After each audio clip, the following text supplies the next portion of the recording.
Oh, ito yung papel. Bigay mo yan sa boss mo. Kakainis yung boss mo eh. Excuse me po, ma'am. Pinatawag niyo daw po ako. Umaupo ka, Miss Anne. Matanong ko lang, sino ba yung huling kausap mo bago kita pinatawag? Ma'am, yung ano po yun, messenger. Morning, ma'am. Good morning. Messenger ako ni Mr. Garcia. Dala ko yung dokumento niya para mag-request ng bank statement. Patingin nga, para saan ba niya gagamitin? Alam ko, ma'am, para sa visa pa abroad. Tika lang. Mali-mali naman tong sinulatan niya. Nakakainis naman. May instruction na nga dito eh. Nakakainis naman to. Ang linaw-linaw oh. Bakit mali-mali yung build up niya? Nakakainis naman. May instruction na nga dito oh. Hindi pa sinunod. Ano bang pangalan mo? Victor po, ma'am. Oh, ito. Pakita mo to sa kanya. Andito na yung instruction ha. Napakalinaw niyan. Hindi pa niya sinunod. Nakalagay dito na bawal sulatan dito. Dito pa rin talaga nagsulat. Talaga naman. Nakakainis. Madam, patawagin ko na lang yung boss ko dito sa bangko. Ayan, nagring. Hello, sir. Kausapin daw kayo ng teller dito. Madam, si Mr. Garcia. Hello sir, good morning po. Sir, kasi po yung application nyo po, may mali lang po. At kailangan pong ulitin. Magpadala na lang po ako sir ng panibagong form. Sa messenger nyo po. Have a nice day. Bye. Oh, ito yung papel. Bigay mo yan sa boss mo. Kakainis yung boss mo eh.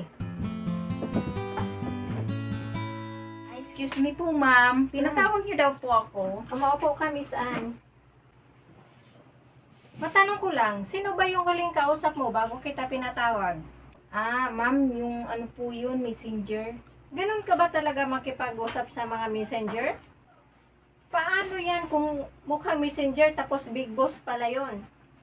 Madam, sa itsura pa lang at pananamit, alam ko na agad na utusan lang. Lalo na pagtatanungin mo na aanga-anga pa, messenger yan. Kung ganun, Miss Anne, hindi ka nararapat sa branch na ito. Bakit ba, ma'am? Dahil ba sa pagsusungit ko sa mga messenger? Talaga namang mga utusan lang yan sila. Walang pinagkaiba yan sila sa janitor at katulong. Na inuutusan lang sila ng mga amo nila sa bangko. Miss Anne, dapat pakitunguhan mo sila ng maayos. Kasi sila yung mga kumakatawan sa mga mayayamang depositor. Dahil ang mga big boss, busy na yan sa mga negosyo at opisina nila. Kaya andyan ang mga messenger, Miss Anne. Pasensya ka na, pero kailangan kitang ipadala sa head office. Para sa retraining mo. Meron kang attitude problem.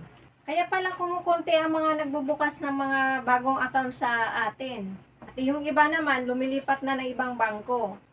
Magligpit ka na para bukas na bukas, sa head office ka na dumiretso, doon ka na mag-report para sa retraining.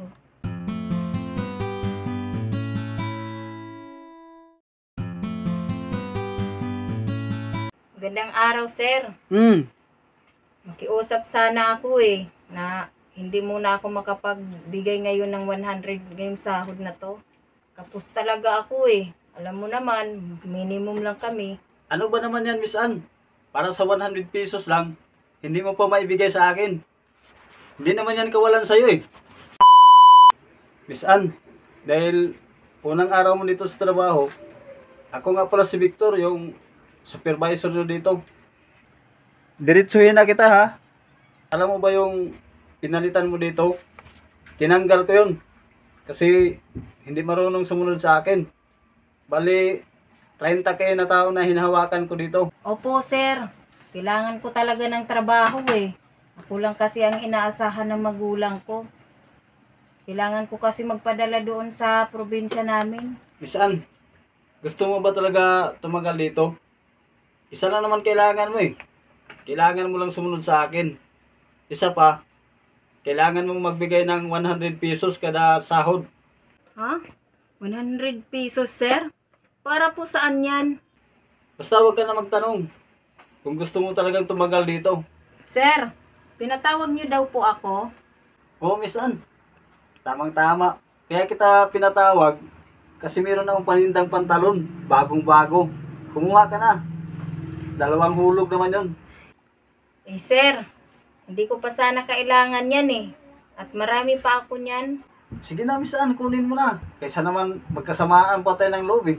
Samantalang 2 hulog lang naman yan. Ate Rose, ilang taon ka na dito? 5 years na ako dito nagtatrabaho. Ibig sabihin, 5 years ka na rin nagbibigay ng 100 pesos sa bisor natin. Kada sahod mo. Oo, ganun na nga. Kasi kung hindi naman ako magbibigay, posibleng matatanggal ako sa trabaho. Tsaka, pansin mo, kumikita ang bisor natin ng 3,000 sa kada sahod natin. Sa dami natin dito. Magandang araw, sir. Hmm. Makiusap sana ako eh, na hindi muna ako makapagbigay ngayon ng 100 ngayong sahod na to. Kapos talaga ako eh. Alam mo naman, minimum lang kami. Ano ba naman yan, Miss Ann? Para sa 100 pesos lang, hindi mo pa maibigay sa akin. Hindi naman yan kawalan sa'yo eh. Magbibigay ka ba ng 100 pesos? Uhuling araw mo na yan dito sa trabaho. Sige po, sir. Pipilitin ko pong makapagbigay. Huwag niyo lang po akong tanggalin. Yan! Yan naman pala eh.